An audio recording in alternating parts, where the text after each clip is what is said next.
ఏపీలో మున్సిపల్ కార్మికుల సమ్మెను వెంటనే పరిష్కరించాలని కోరారు హిందూపురం ఎమ్మెల్యే బాలకృష్ణ. మున్సిపల్ సిబ్బందికి పూర్తి మద్దతు ప్రకటించారు. 15 రోజులుగా కార్మికులు సమ్మె చేస్తుంటే ప్రభుత్వం పట్టించుకోలేదన్నారు. ప్రజారోగ్యం కోసం పనిచేస్తున్న సిబ్బంది సమస్యలను పరిష్కరించాలన్నారు నందమూరి బాలకృష్ణ. కార్మికుల సమస్యలపై వైసీపీ ప్రభుత్వానికి చిత్తశుద్ధి లేదని విమర్శించారు బాలకృష్ణ. అంగన్వాడీల సమ్మెకు కూడా బాలకృష్ణ మద్దతు తెలిపారు. అంగన్వాడీల డిమాండ్లు న్యాయమైనవన్నారు. టీడీపీ ప్రభుత్వం వచ్చాక కార్మికుల సమస్యల్ని పరిష్కరిస్తామని హామీ ఇచ్చారు బాలకృష్ణ. మన కోసం, మన ఆరోగ్యాల కోసం, మన పట్టణం కోసం, మన ఊరు కోసం వాళ్ళు నిరంతరం శ్రమించేవాళ్ళు.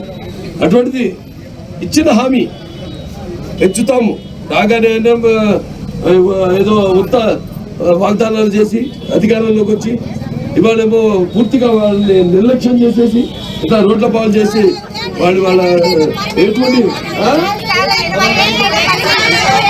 చెప్పండి